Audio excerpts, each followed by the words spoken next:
The silence that followed my father's toast felt like a punch to the gut. There I was sitting at our family's Thanksgiving table in suburban Cleveland, watching 23 relatives laugh at what Dad called his annual joke. He stood there holding his wine glass high, his eyes locked on mine with that familiar look of disappointment I had grown to know so well.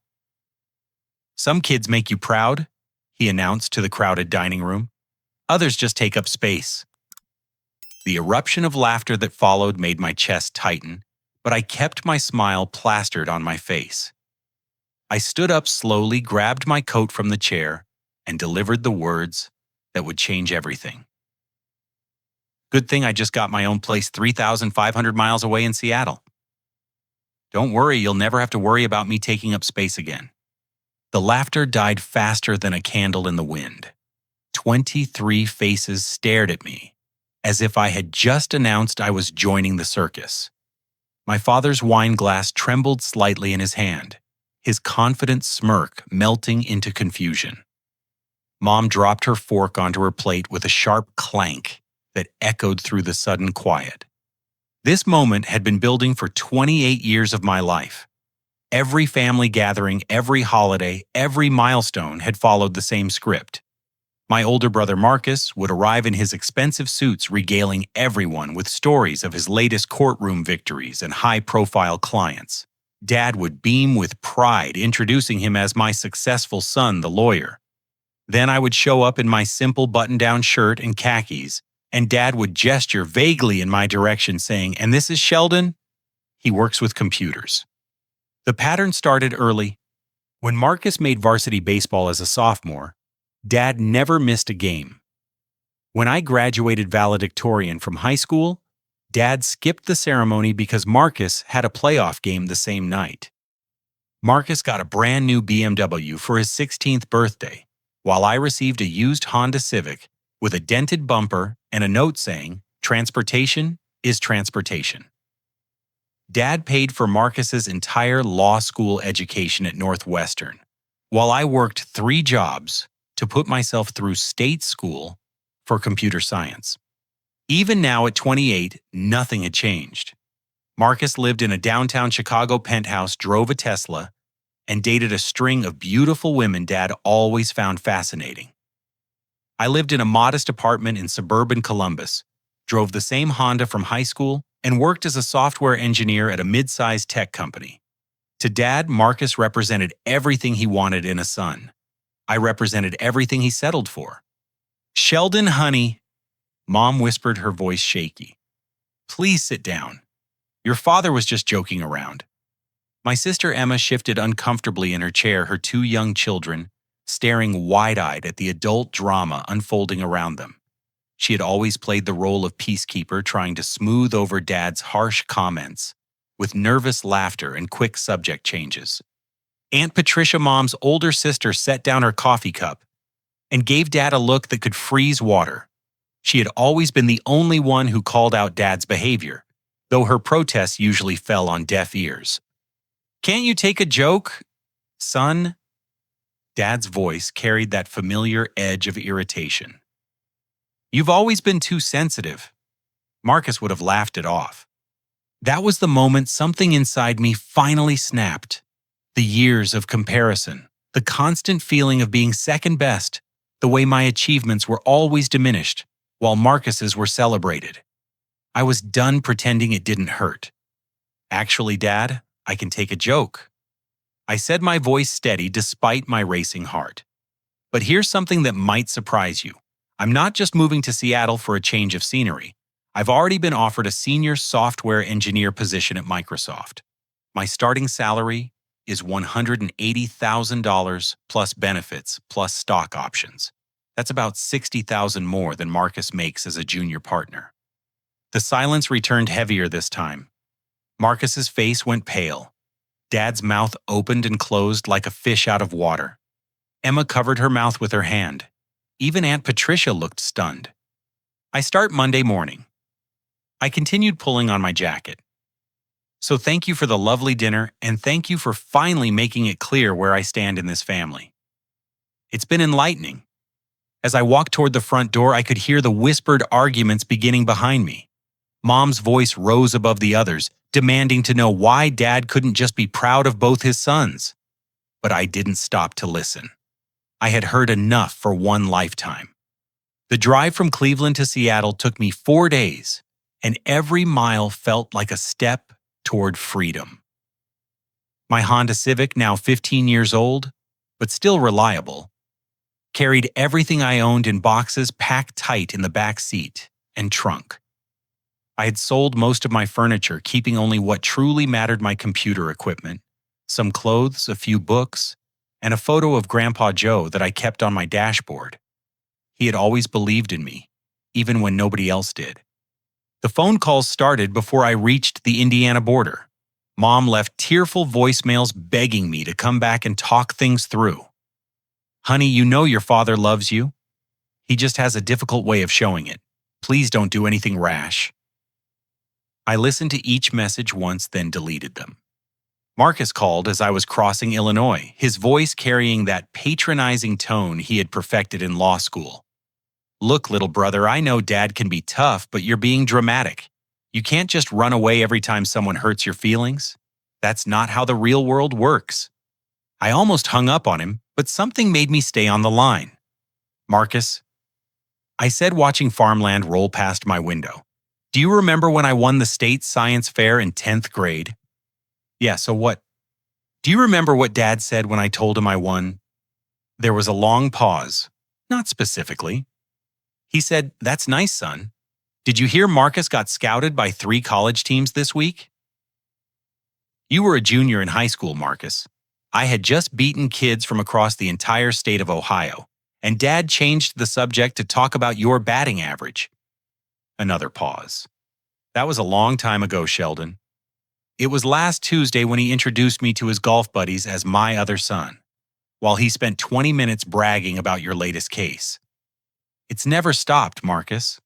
Not once in 28 years. The line went quiet for so long I thought he had hung up. Finally, he said, "I never asked him to treat you differently." "I know," I replied, "but you never asked him to stop either." Emma called that evening as I checked into a motel in Nebraska. Her voice was gentle, apologetic. "Sheldon, I'm so sorry about what happened. I should have said something. I've always known it wasn't fair, but I was too much of a coward to speak up. Emma, you don't need to apologize. You were never the problem. But I was part of it by staying silent. I watched him tear you down year after year, and I just sat there making jokes to change the subject instead of defending you. What kind of sister does that make me?" Her honesty caught me off guard. "It makes you human," I said. "We all do what we can to survive family dynamics. Will you stay in touch? Will you let me know how you're doing in Seattle?" "Of course. You're my sister Emma. What happened with Dad doesn't change that." The only call that truly mattered came from Aunt Patricia as I was driving through Wyoming. "Sheldon, honey, I'm so proud of you for standing up for yourself. I've been waiting 28 years for someone in this family to call your father out on his behavior. Why didn't you ever say anything stronger, Aunt Pat?" She sighed deeply. "Because your father is just like his father was with him. Grandpa Thomas was a cruel man who made your dad feel worthless his entire childhood. I watched it happen. Your dad swore he would never be like that, but he ended up repeating the same patterns with you.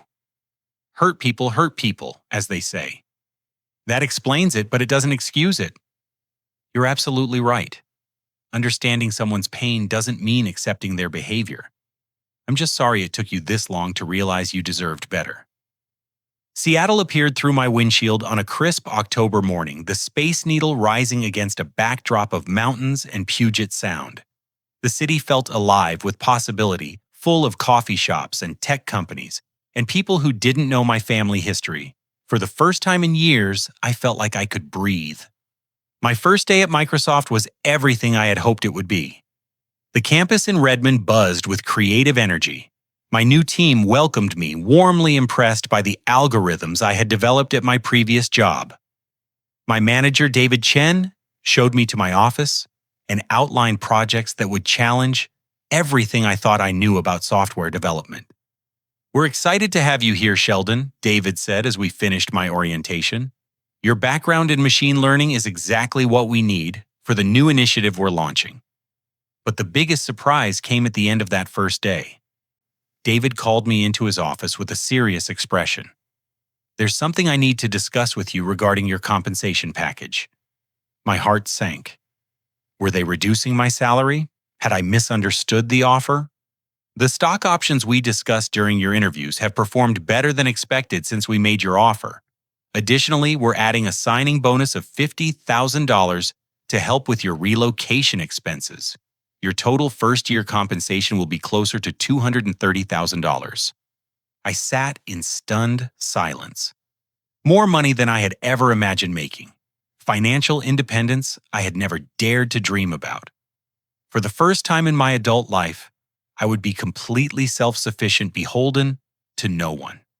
That night in my temporary furnished apartment overlooking Elliott Bay, I called no one. I simply sat by the window watching ferries cross the dark water and realized I had finally found a place where I could build the life I wanted instead of constantly defending the life I had. Finding the right apartment became my first real Seattle adventure. After 3 weeks of temporary housing, I discovered a perfect one-bedroom unit in the Capitol Hill neighborhood. The space had exposed brick walls, huge windows facing west toward the Olympic Mountains, and a kitchen large enough for the dining table I planned to buy. For the first time in my life, I could afford to live exactly where I wanted. The furniture shopping process felt almost surreal.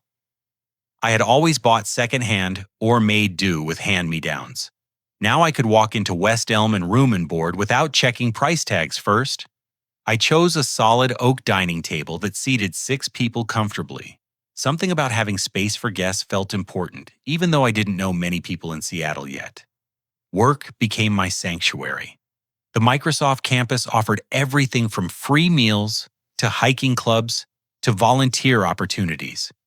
I joined the Wednesday evening hiking group where I met people who judged me by my ability to keep up on mountain trails rather than my family reputation.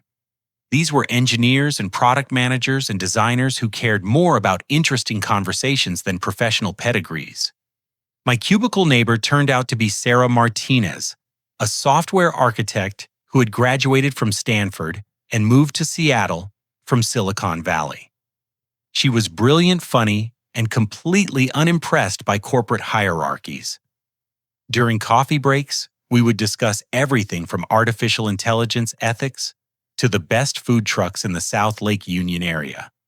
"You seem different from most of the engineers I've worked with," she told me one afternoon as we walked around the campus lake. "Different how?" "More thoughtful, less competitive. Most people in tech are constantly trying to prove they're the smartest person in the room. You actually listen to other people's ideas and build on them." I had never thought about it that way, but she was right. Years of being dismissed had taught me to find value in everyone's contributions rather than fighting for attention. 3 months into my new job, I submitted a proposal for improving the company's data processing algorithms. The idea had come to me during a late-night coding session, a way to reduce processing time by 40% while maintaining accuracy. I expected it to be reviewed by my immediate team and maybe implemented in a small pilot program. Instead, David called me into his office the following week with a group of people I didn't recognize. "Sheldon, I'd like you to meet Jennifer Walsh, our Vice President of Engineering, and Thomas Kim, our Director of Innovation. They want to discuss your algorithm proposal." Jennifer, a woman in her early 50s with silver hair and sharp eyes, got straight to the point. "Sheldon, your proposal could revolutionize how we handle data processing across all our cloud services. We're talking about potential savings of millions of dollars annually and significant improvements in customer experience." Thomas nodded enthusiastically. "We want to fast-track this into production, but we need someone to lead the implementation team. David tells us you're the obvious choice." "Lead the implementation team, half bacon hina some kind," I repeated, hardly believing what I was hearing. We're promoting you to Senior Software Engineering Manager, Jennifer continued. You'll have a team of 8 engineers reporting to you a budget of $2 million for the first phase and full authority to make technical decisions. Your new salary will be $260,000 effective immediately. I felt like I was living someone else's life. 6 months earlier, I had been sitting in Dad's dining room listening to jokes about taking up space. Now I was being handed leadership of a multi-million-dollar project at one of the world's largest technology companies. That evening, Sarah and I celebrated at a small restaurant in Fremont. Over salmon and local wine, she raised her glass in a toast.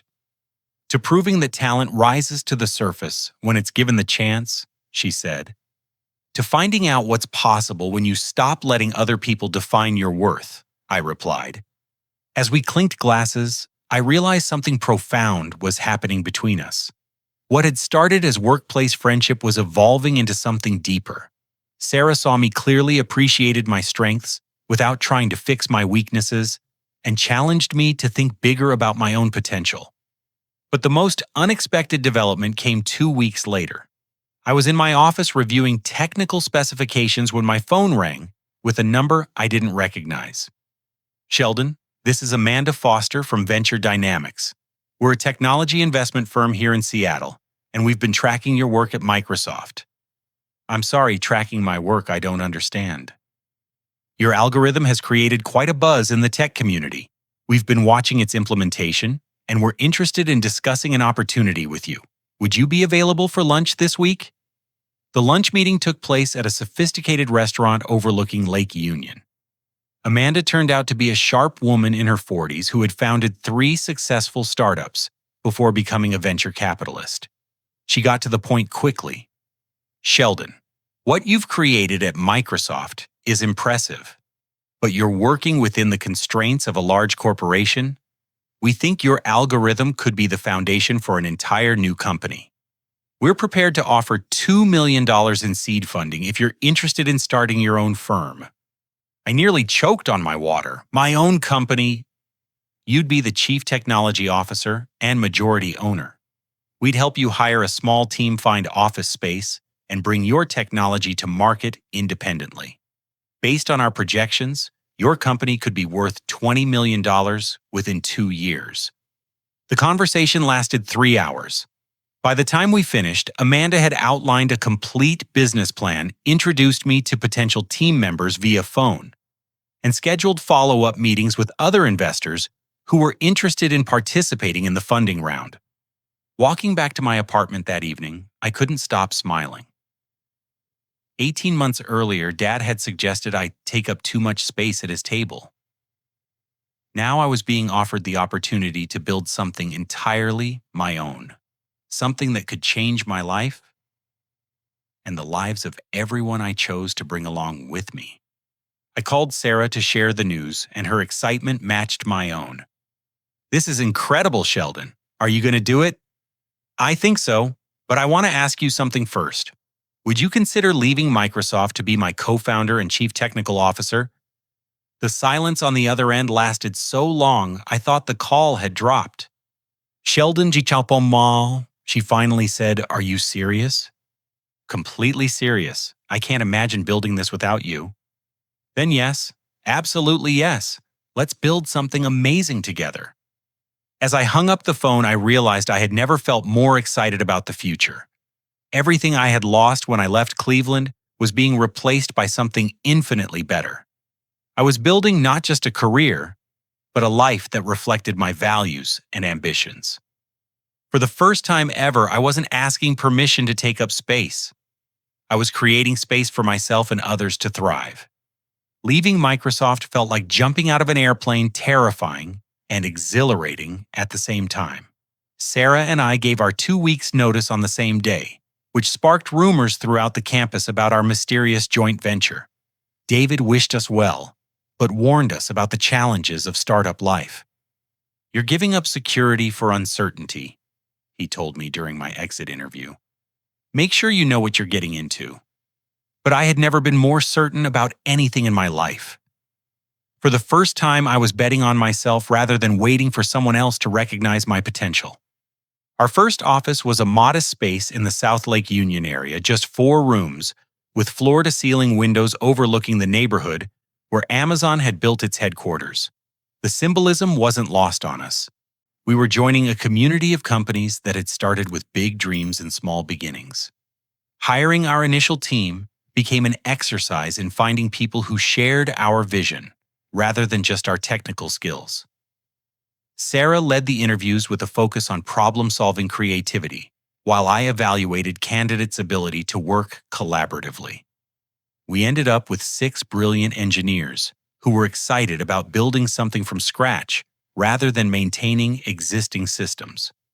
Jessica Thompson, a recent MIT graduate with expertise in user interface design, became our first hire. She had turned down offers from Google and Facebook to join our startup because she wanted to help create something revolutionary rather than incrementally improving existing products. Mark Rodriguez brought 10 years of experience from Amazon's cloud computing division and a reputation for solving complex scaling problems. He took a significant pay cut to join us but gained equity that could make him wealthy if we succeeded. Anna Walsh, a data scientist from the University of Washington, specialized in machine learning applications that could enhance our algorithms' performance. Her research had been published in 3 major technical journals, and she saw our startup as an opportunity to bring academic theories into practical application. The first 6 months were a blur of 18-hour days, pizza dinners, and breakthrough moments that came at 3 in the morning. We refined my original algorithm until it could process data 50% faster than anything else on the market while using 30% less computing power. The combination of speed and efficiency gave us a competitive advantage that larger companies couldn't easily replicate. Our first major client came through an introduction from Amanda Foster. Pacific Northwest Bank had been struggling with data processing delays that affected their mobile banking app performance. Our solution reduced their processing time from 12 seconds to 3 seconds, dramatically improving customer experience and saving them hundreds of thousands of dollars annually in server costs. Word spread quickly through Seattle's tight-knit technology community. Within 4 months, we had signed contracts with 3 more companies, including a major healthcare system that needed faster processing for patient data analysis. Our revenues reached $800,000 in our first year, far exceeding Amanda's initial projections. The breakthrough moment came when Microsoft reached out to us. My former employer wanted to license our technology for integration into their cloud services platform. The irony wasn't lost on me. The company I had left to start my own venture now wanted to pay us millions for access to what we had built. Sarah and I negotiated the licensing deal ourselves, with Amanda providing strategic advice. The 3-year contract guaranteed us $12 million in licensing fees plus royalties on implementation that could add several million more. Suddenly, our startup was profitable beyond our wildest expectations. "We need to celebrate properly," Sarah announced after we signed the Microsoft deal. "This calls for champagne and the best dinner Seattle has to offer." We went to Canlis, the city's most prestigious restaurant, where we toasted our success over Pacific Northwest cuisine and wine that cost more per bottle than I used to make in a week. As we sat overlooking Lake Union, watching seaplanes land on the water below, Sarah reached across the table and took my hand. "Sheldon, there's something I need to tell you. What we've built together isn't just a business for me. These past 18 months working so closely with you, seeing your vision come to life, watching you believe in yourself the way you deserve to be believed in. I've fallen in love with you." Her words hit me like a lightning bolt of pure happiness. I had been harboring the same feelings, but hadn't dared to express them, worried about complicating our professional partnership. "Sarah, I've been wanting to say the same thing for months. You've been the best business partner I could imagine, but more than that, you've become the most important person in my life. I love you too." We spent the rest of the evening talking about how to balance our personal relationship with our professional responsibilities. By the end of the night, we had decided to be completely transparent with our team about our relationship, while maintaining clear boundaries between business decisions and personal feelings. The success continued accelerating. Amanda introduced us to larger investors who were interested in providing Series A funding for expansion. We received offers totaling $15 million from 3 different venture capital firms, all eager to help us scale our technology to serve Fortune 500 companies. I used some of my newfound wealth to upgrade my living situation, purchasing a beautiful craftsman-style house in the Queen Anne neighborhood. The house had been built in 1925 and featured original hardwood floors, a stone fireplace, and a kitchen with enough space for the large dining table I was already planning to buy. But the most satisfying moment came when I received an email from my old manager at the Columbus tech company, where I'd worked before Microsoft. He had heard about our startup's success and wanted to congratulate me. "Sheldon, everyone here is talking about what you've accomplished in Seattle. We always knew you were talented, but seeing you build something this successful on your own is incredible. You should be proud of what you've achieved." Proud. That word had been missing from my life for so long that hearing it felt almost foreign. But yes, I was proud. Proud of the risks I had taken, proud of the team we had built, proud of the technology we had created, and proud of finally proving to myself that I was capable of extraordinary things. That night, as Sarah and I sat in my new living room planning our next phase of growth, my phone rang with a call that would test everything I had learned about success, family, and forgiveness. The caller ID showed Dad. I stared at the phone for several rings, my stomach tightening with familiar anxiety. Sarah squeezed my hand supportively. Finally, I answered. "Hello, Dad." "Sheldon." His voice sounded different, smaller somehow. "Son, I need to talk to you. It's about Marcus, and it's serious. Can you spare a few minutes?" The irony of him asking if I could spare time wasn't lost on me, but something in his tone suggested this wasn't the moment for sarcasm. "What's going on?" "Your brother is in trouble. Real trouble. He's made some mistakes and our family needs help. I know I don't have any right to ask you for anything after how I've treated you, but you're the only one who might be able to fix this." As Dad began explaining Marcus's situation, I realized my new life was about to collide with my old family in ways I never could have anticipated. The success I had built was about to be tested by the very people who had once dismissed my potential. Dad's voice cracked as he explained the situation, a sound I had never heard before in 28 years of knowing him. Marcus had been caught embezzling client funds from his law firm's escrow account. The amount was staggering $450,000, taken over 18 months to support a gambling addiction that had spiraled completely out of control. The State Bar Association is investigating. Dad continued, his words coming in rushed, panicked bursts. "He's facing disbarment, possibly criminal charges. The firm fired him immediately, and they're demanding full restitution within 60 days, or they're pressing charges." I sat in my living room, Sarah beside me, listening to every word, trying to process this information. Marcus, the golden child, who had never faced consequences for anything in his life, had finally crashed into a wall he couldn't charm his way around. "How much do you need?" I asked, the words coming out automatically. "We've mortgaged the house to pay his initial legal fees, but we're still short $300,000. Your mother and I have cleaned out our retirement accounts, taken loans against everything we own. Emma lost her teaching position due to budget cuts and had to move back home with the kids. We're all living in the house now, barely making ends meet." The house. The same house where Dad had humiliated me 18 months ago, where I'd been told I took up too much space. Now they needed space for Emma and her children, because their financial stability had collapsed. "Dad, I need to ask you something, and I want an honest answer.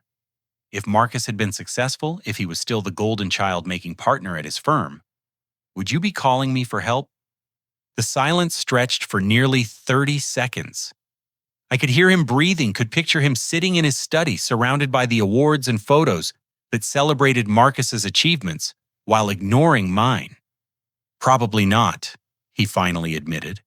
I would have found some other way, or asked Marcus to help with family finances. His honesty was unexpected and somehow more painful than if he had lied.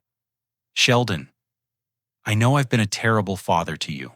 I know I favored Marcus your entire childhood, and I know I hurt you in ways I'm only beginning to understand. But right now, you're our only hope. You're the only one in the family with the resources to help us. What about Marcus? What does he say about all this? He's ashamed, scared, and honestly, he's been asking about you constantly. He wants to apologize, wants to make things right, but he's too proud to call you himself. I looked at Sarah, who had been following every word of the conversation. She nodded slightly, encouraging me to follow whatever instinct felt right. I'll help, I said, but I have conditions. Anything, whatever you need. First, Marcus has to take full responsibility for his actions. No excuses, no blaming the gambling addiction, no minimizing what he did. He stole money from clients who trusted him, and he needs to own that completely. Okay, yes. Second, you and I are going to family therapy. We're going to address 28 years of dysfunction before I invest another minute in our relationship. Dad's breathing became heavier. This was clearly not what he had expected. Therapy, Sheldon. I don't think that's necessary. Then I'm not helping. Dad, I'm successful now. I have money. I have a company. I have people who respect me. I don't need this family anymore. If you want my help, we do this my way. Another long pause. All right, therapy. Third, if I'm going to be the one saving this family, then I get a voice in how it operates going forward. No more favoritism, no more dismissing people's achievements, no more cruel jokes disguised as humor. We're all adults now, and we're going to act like it. I understand. And fourth, I want Marcus to come work for my company. Not in a leadership position, not as a favor, but in an entry-level role where he can learn what it means to earn success, rather than having it handed to him. This suggestion clearly caught Dad off guard. You want Marcus to work for you? I want Marcus to learn humility. I want him to understand what it feels like to start over, to prove himself, to work for something instead of expecting it. If he's going to rebuild his life, he needs to do it properly. Sarah squeezed my hand approvingly. She had suggested this idea during our earlier conversation, pointing out that giving Marcus meaningful work might be more valuable than simply paying his debts. I'll wire the money for his restitution tomorrow, I continued. I'll also pay off the mortgage on the house and cover Emma's moving expenses if she wants to relocate to Seattle. There are excellent schools here for her kids, and I can offer her a position at my company too.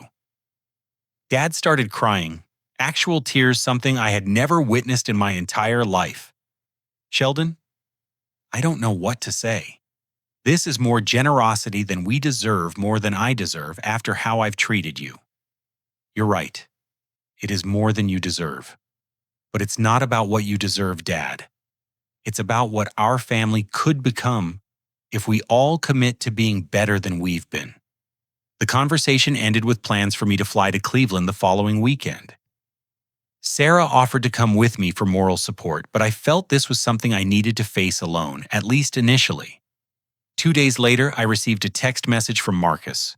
It was the first direct communication we had had since Thanksgiving dinner 18 months earlier. Sheldon, Dad told me what you're doing for our family. I don't deserve your help, and I know I've been a terrible brother to you. But I'm grateful, and I want to make this right. I'll do whatever you think is best, including coming to work for you if you're serious about that offer. I need to learn how to be a better person, and maybe you can teach me. Reading his message, I felt something shift inside my chest. Not forgiveness exactly, but the possibility of forgiveness. Marcus was acknowledging our history honestly for the first time in our lives. That acknowledgement felt like the foundation we could potentially build on. Sarah found me reading the text in our office later that morning. How do you feel about his response? She asked. Surprised? He's never admitted to being wrong about anything before. This feels different. What are you hoping will happen when you go back to Cleveland? I thought about her question for several minutes. I guess I'm hoping to find out if my family is capable of change. I've changed, obviously. The question is whether they can too. And if they can't, then I'll have done everything I could to help them, and I'll come back to Seattle knowing I gave them a fair chance. Either way, I'll be at peace with my decision. That evening, as I booked my flight to Cleveland, I realized how much I had grown since leaving Ohio 18 months earlier. The scared, hurt young man who had walked away from his family's Thanksgiving table had been replaced by someone with confidence, resources, and the emotional strength to engage with his family from a position of power rather than desperation. The upcoming confrontation wouldn't be about proving my worth anymore. My worth had already been proven in the life I had built 3,500 miles away. This would be about discovering whether my family could rise to meet the person I had become, or whether I would need to love them from a distance while protecting the peace I had worked so hard to achieve. The flight to Cleveland felt like traveling backward through time. As the plane descended through gray November clouds, I could see the familiar sprawl of suburban neighborhoods where I had spent the first 26 years of my life feeling like an outsider in my own family. Now I was returning as the person who held the power to save or abandon them. Emma picked me up at the airport, and the change in her was immediately obvious. The confident middle school teacher I remembered had been replaced by someone who looked exhausted and overwhelmed. Her hair was pulled back in a simple ponytail, she wore no makeup, and her clothes were practical rather than stylish. "Thank you for coming," she said as we hugged in the baggage claim area. "And thank you for helping us. I know we don't deserve it." "How are the kids handling all this?" "They're confused but resilient. Kids adapt better than adults sometimes. They like having more space to play in Grandpa and Grandma's house, and they don't really understand the financial problems. I want to keep it that way as long as possible." During the 20-minute drive to the family house, Emma filled me in on details Dad hadn't mentioned during our phone call. Marcus had been gambling online for 3 years, starting with small sports bets that gradually escalated to high-stakes poker games. He had been stealing small amounts from his firm's escrow account to cover losses, always intending to pay the money back when he won big. Of course, the big win never came. "The worst part is how he hid it from everyone," Emma explained. "He was still driving the Tesla, still taking expensive vacations, still bragging about his success. None of us had any idea he was drowning financially until the law firm called Dad to inform him they were pressing charges." "How is he now?" "Humbled, scared. For the first time in his life, he can't charm or talk his way out of trouble. It's actually been good for him in some ways. Though I feel terrible saying that. The family house looks smaller than I remembered, and shabbier. The lawn needed raking, the gutters were full of leaves, and the paint on the front door was peeling. These were maintenance tasks Dad would normally have completed meticulously, but the stress of recent months had clearly taken its toll on his usual routines. Marcus answered the door when we arrived. He had lost weight, his expensive clothes had been replaced by jeans and a simple sweater, and his confident swagger was nowhere to be seen. He looked like a man who had been forced to confront himself honestly for the first time. "Sheldon," he said, stepping aside to let us enter. "I'm glad you're here." "Are you really?" He nodded seriously. "Yes. I need to apologize to you for a lot of things, but I want to do it properly, not just because you're helping our family financially." Mom appeared from the kitchen, wiping her hands on a dish towel. She hugged me tightly, holding on longer than usual. "My son," she whispered, "I'm so proud of what you've accomplished, and I'm so sorry it took a crisis for us to reach out to you." Dad emerged from his study, moving more slowly than I remembered. The past 18 months had aged him considerably. His hair had gone completely gray, he had developed a stoop in his shoulders, and his eyes held a weariness that hadn't been there before. "Sheldon." He extended his hand for a handshake, then seemed to think better of it. and pulled me into an awkward hug. Thank you for coming. Thank you for helping us. The 5 adults and Emma's 2 children gathered in the living room, where I'd spent countless childhood evenings feeling invisible. The same furniture, the same family photos on the mantel. But everything felt different now. I was no longer the powerless child seeking approval. I was the adult with resources and options. I think we should start with honesty, I said, settling into the chair that used to be my designated spot. Marcus, I want to hear from you about what happened, but more importantly, I want to understand how you see your role in our family dynamics over the years. Marcus looked uncomfortable, but didn't try to avoid the question. I was spoiled, he said simply. Dad made me the golden child, and I enjoyed the status without questioning whether it was fair to you. I saw how differently he treated us, and I never spoke up because it benefited me. Go on. I knew you were smarter than me. I knew you worked harder in school, and I knew your achievements were just as impressive as mine. But I liked being the favorite, so I never encouraged Dad to treat you better. I was selfish and cowardly. This level of self-awareness was completely new from Marcus.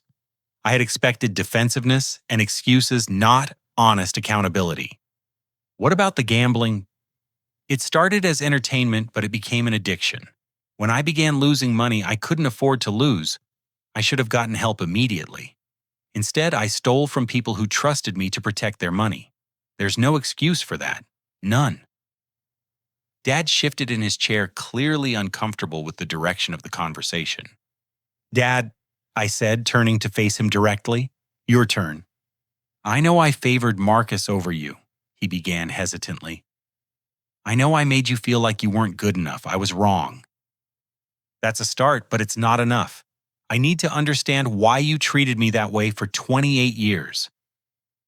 Dad's hands trembled slightly as he spoke. My father was a harsh man who never showed me affection or approval. I swore I wouldn't be like him, but I ended up doing the same thing to you that he did to me. I saw Marcus as an extension of myself, the successful athlete I had always wanted to be. You were different, quieter, more intellectual, and I didn't know how to connect with those qualities. So you decided I was worth less than Marcus. Not worth less, just harder to understand. I realize now how damaging that was, but at the time I thought I was just being realistic about your different strengths. Dad, do you remember my college graduation? He nodded slowly. Do you remember what you said to me afterward? His face went pale. Not exactly. You said, well, at least one of my sons finished college. Marcus had dropped out of law school temporarily that semester, so you were making a backhanded comment about how my achievement only mattered because Marcus wasn't succeeding at that moment. Even my proudest moment became about him. The silence that followed was heavy with recognition. Dad's eyes filled with tears. I don't remember saying that, but I believe you, and I'm horrified that I would diminish your accomplishment that way. Aunt Patricia, who had been quietly listening from the kitchen doorway, stepped into the room. It's about time this family had an honest conversation about how Sheldon has been treated. I've been watching this dysfunction for decades. What do you mean, Aunt Pat? I mean that your father has spent 28 years trying to live vicariously through Marcus while treating you like an inconvenience. And your mother has enabled it by staying silent instead of protecting you. Mom started to protest, but I held up my hand. She's right, Mom. You watched Dad hurt me repeatedly and you never stood up for me. You'd make excuses or try to change the subject, but you never told him to stop. I didn't want to cause more conflict in the family. So instead, you sacrificed me to keep peace with him. Do you understand how that felt from my perspective? Mom began crying softly. I failed you as a mother. I should have protected you and I didn't. I'm so sorry, Sheldon. The emotional heaviness in the room was almost suffocating, but I felt a strange sense of relief. These truths had been festering unspoken for decades. Finally naming them felt like lancing an infected wound. Here's what's going to happen, I announced. I'm going to help this family, but we're going to do things differently going forward. I outlined my conditions family therapy for Dad and me, individual counseling for Marcus to address his gambling addiction, and a complete restructuring of how we communicated with each other. No more favoritism, no more cruel jokes, no more dismissing anyone's achievements or feelings. Marcus, I'm serious about you coming to work for my company. You'll start in our customer service department answering support emails and learning our products from the ground up. The pay will be about 1/4 of what you made as a lawyer, but you'll earn equity options that could be valuable if you stick with it and prove yourself. I'll take it, he said without hesitation. I need to learn how to work for something, instead of expecting it to be handed to me. Emma, I'd like to offer you a position as our Director of Education and Training. We need someone to develop training programs for our clients' employees. The salary would be $80,000 to start, plus benefits and equity options. Seattle has excellent public schools for your kids. Emma's eyes widened with surprise and gratitude. You're offering me a real career opportunity. I'm offering you a chance to rebuild your life in a place where your talents will be appreciated. Dad looked around the room at his family, his empire of favoritism crumbling around him. What about your mother and me? You're welcome to move to Seattle too. I'm buying a larger house with a separate apartment. You can live there rent-free while you figure out what comes next. But Dad, your days of controlling this family through financial manipulation are over. If you want to be part of our lives, you'll earn your place through respect and kindness, not money or intimidation. The conversation continued for 3 more hours. We discussed logistics timelines and expectations. By the end of the evening, Marcus had agreed to move to Seattle within 2 months. Emma had decided to accept my job offer and enroll her children in Seattle schools for the following semester. Dad and Mom would consider relocating after completing their first round of family therapy. As I prepared to leave for my hotel, Marcus stopped me at the door. Sheldon, I have something else I need to say to you. What's that? I'm proud of you. I should have said that years ago, but I was too jealous and insecure. What you've built in Seattle is incredible, and you did it entirely on your own merit.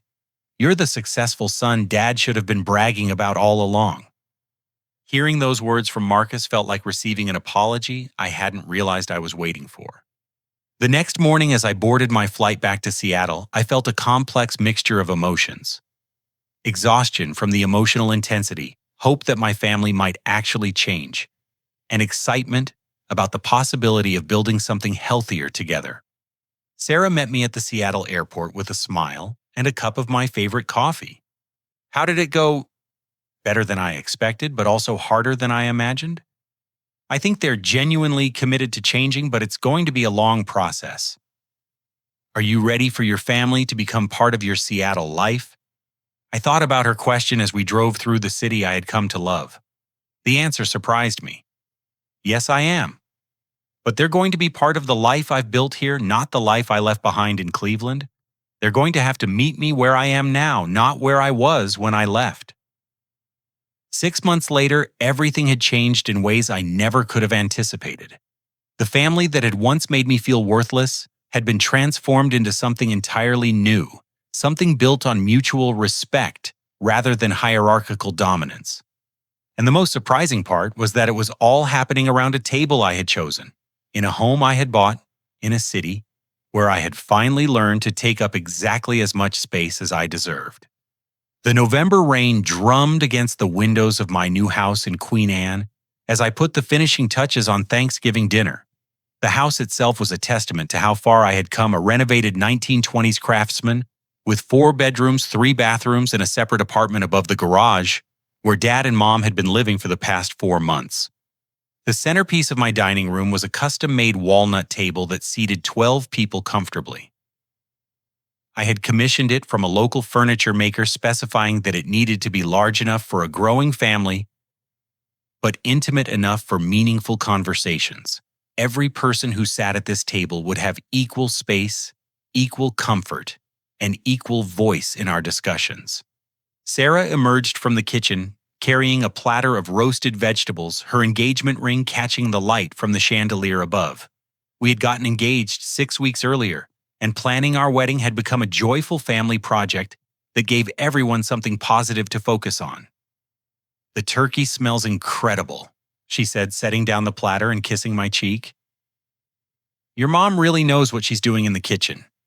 Mom had surprised everyone by becoming genuinely helpful during her time in Seattle. Without the stress of managing Dad's moods and Marcus's crises, she had rediscovered parts of herself that had been buried for years. She was taking cooking classes, volunteering at a local literacy program, and attending therapy sessions that were helping her understand her own patterns of enablement. "Sheldon, can you help me with the wine?" Dad called from the kitchen. His transformation had been the most dramatic of anyone's. 6 months of individual therapy combined with our weekly family sessions had helped him recognize how his own childhood trauma had shaped his parenting. He was learning to express pride and affection without comparison or competition. Working together in the kitchen, Dad handed me bottles of wine to open. "I know I've said this before, but I want to say it again. I'm proud of what you've built here. Not just the business success, but this home, this family, this life. You've shown all of us what's possible when someone refuses to accept limitations." "Thanks, Dad. That means a lot coming from you." "I have something else I want to tell you before everyone arrives. I've been working on writing down my memories of your childhood, the moments I should have celebrated but didn't. I want to acknowledge every achievement I dismissed, every time I failed to see your worth." He handed me a leather-bound journal filled with pages of his handwriting. "It's not finished yet, but I wanted you to know I'm doing the work to remember and honor the son you've always been." Before I could respond, the doorbell rang. Marcus and his girlfriend Hannah had arrived carrying flowers and a dessert from their favorite bakery in Fremont. Marcus had been dating Hannah for 3 months, and their relationship represented his first attempt at healthy romantic involvement after years of casual dating that had been more about status than connection. "How was your week?" I asked Marcus as we set up the dining room. "Challenging, but good. I had my first performance review at the company, and Jennifer gave me feedback that was direct but encouraging. She thinks I'm ready to move into a junior developer role if I complete the coding boot camp you suggested." Marcus's transformation had been remarkable to witness. Starting in our customer service department had humbled him initially, but he had thrown himself into learning our products and processes with genuine enthusiasm. His colleagues respected his work ethic and willingness to ask questions, and he had begun developing friendships based on shared interests rather than professional networking. More importantly, Marcus continued, "I've been 6 months clean from gambling. The addiction counselor says I'm making excellent progress, and I actually look forward to our sessions now." Emma arrived with her children, Tommy and Sarah, who had adapted to Seattle life with the resilience that children possess. Tommy had joined his new school's robotics club and was excitedly telling everyone about the competition they were preparing for. Sarah had made several close friends and was taking violin lessons that filled our house with beautiful music during her practice sessions. "Kids, wash your hands for dinner," Emma called, hanging up their jackets in the hall closet. She had thrived in her role as Director of Education and Training, developing comprehensive programs that had impressed our clients and earned recognition throughout the industry. More importantly, she had found confidence and independence that had been missing during her years as a struggling single mother. Aunt Patricia was the last to arrive, carrying her famous pumpkin pie and wearing the bright smile that had become her trademark since moving to a retirement community in nearby Bellevue. She had decided to relocate to be closer to our reconstructed family, and her presence had provided wisdom and perspective during our most challenging conversations. "This house smells like gratitude," she announced, hugging each person individually. "I've been waiting 30 years for this family to sit down together and actually appreciate each other." As we gathered around the walnut table, I looked at the faces surrounding me and felt overwhelmed by the journey that had brought us to this moment. Each person had changed, grown, and committed to being better than they had been 18 months earlier. Dad stood to offer the Thanksgiving toast, a tradition he had maintained for decades, but which had taken on completely different meaning. His hands were steady as he raised his glass, his voice clear and confident. Last year at this time, our family was broken. I had spent 28 years favoring one son over another, creating division where there should have been unity. I made cruel jokes instead of offering encouragement, and I nearly lost the most successful and generous person in our family because of my own insecurity and blindness. He paused, looking directly at me. Sheldon, you had every right to walk away from us permanently. Instead, you chose to give us a chance to become worthy of your forgiveness. You saved our family financially, but more importantly, you showed us how to save ourselves emotionally. Dad's voice grew stronger as he continued. This table represents everything our old table was not. Everyone here has equal space, equal value, and equal voice. No one person is more important than anyone else, and everyone's achievements and contributions matter. He raised his glass higher. To Sheldon, who taught us that when someone you love says they need more space, the answer isn't to make them feel smaller. The answer is to build a bigger table. The chorus of agreement and clinking glasses filled the dining room with warmth. Sarah squeezed my hand under the table, Emma wiped tears from her eyes, and Marcus nodded with genuine respect and gratitude. I want to add something, Marcus said, standing with his own glass. Sheldon, you could have let me face the consequences of my gambling alone. You could have paid my debts and walked away.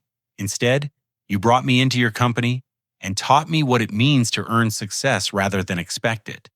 You gave me the chance to become someone I can be proud of. Emma stood next. And you gave me the career I had always dreamed of but never thought I could achieve. You believed in my abilities when I had stopped believing in them myself. Mom's voice was soft but clear as she spoke from her seat. You showed me that supporting my children doesn't mean staying silent when they're being hurt. You taught me that real love requires courage, even when it's uncomfortable. Aunt Patricia raised her glass with a wide grin. And you proved that sometimes the best thing you can do for your family is refuse to accept their dysfunction. You set boundaries that forced everyone else to grow up. As the toast concluded and we began passing dishes around the table, I realized something profound had occurred. The space I had been told I took up inappropriately had become the foundation for creating space where everyone could flourish. My refusal to accept being diminished had ultimately resulted in my family's expansion not in size, but in capacity for love, respect, and genuine connection. The conversation over dinner ranged from Sarah's latest research project to Tommy's robotics competition, to Marcus's progress in his coding boot camp, to Dad's volunteer work at a local youth mentorship program. Everyone had projects they were passionate about, goals they were working toward, and stories worth sharing. After dinner, as we cleaned up together in the kitchen, Sarah pulled me aside. What are you thinking about? You've had this thoughtful expression all evening? I'm thinking about how different this feels from every other family gathering I can remember. There's no tension, no competition, no one trying to prove they're more important than anyone else. It's just peaceful. Are you happy you decided to help them? I'm happy I decided to help them become people worth helping. The family I grew up in couldn't have had this evening together, but the family we've all chosen to become can. As our guests prepared to leave, each person thanked me individually for hosting, but their gratitude felt different from the desperate appreciation they had expressed 18 months earlier. This was the gratitude of equals, of family members who genuinely enjoyed each other's company. Dad was the last to leave, walking slowly across the yard to the apartment above the garage. Before going upstairs, he turned back to where I stood in the doorway. Sheldon, I know I can't undo the damage I caused during your childhood, but I want you to know that everything good in my life right now exists because you refuse to let my limitations define your possibilities. Thank you for building something big enough for all of us to fit inside. Later that night, as Sarah and I sat by the fireplace in our living room, she asked me a question that made me pause and reflect. If you could go back to that Thanksgiving dinner 18 months ago, knowing everything you know now, would you change anything about how you responded to your father's comment? I thought about her question carefully. The hurt I had felt in that moment, the courage it had taken to walk away, the risk of moving across the country to start over, the decision to help my family, despite their history of treating me poorly. No, I finally answered. I wouldn't change anything. That moment was exactly what all of us needed. I needed to stop accepting treatment that diminished my worth. They needed to face the consequences of their dysfunction, and our family needed to be broken apart completely before it could be rebuilt properly. What's the most important thing you learned through all of this? That taking up space isn't about demanding more than you deserve. It's about refusing to accept less than you're worth. When you stop shrinking yourself to fit into spaces that are too small, you create room for everyone around you to grow into their full potential. Sarah curled up beside me on the couch, and we sat together watching the fire burn down to glowing embers. Outside, Seattle's lights sparkled across the hills and valleys of the city that had given me the chance to discover who I could become when I was free to be myself. The journey from feeling worthless to building something valuable had taught me that real success isn't measured by proving others wrong about you. Real success is measured by creating conditions where everyone can be right about their own potential. My family had laughed when Dad said I took up too much space. Now we all had more space than we had ever imagined possible, space to grow, space to succeed, space to love each other properly. And it all began with my refusal to make myself smaller, to fit into a world that didn't appreciate my worth. Have you ever found yourself in a situation where family members or people close to you made you feel like you weren't valuable or important enough? How did you handle it? And what advice would you give to someone struggling with similar family dynamics? I'd love to hear your thoughts and experiences in the comments below. If this story resonated with you, please like this video and share it with anyone who might need to hear that they're worthy of respect and love. Don't forget to subscribe for more stories about overcoming adversity and building the life you deserve, because everyone has the right to take up the space they need to flourish. Thank you for listening to my story. And remember, the best tables are the ones where everyone has a seat, everyone has a voice, and everyone is valued for exactly who they are. May you find your people and build your own table, where you can finally spread out and take up all the space you deserve.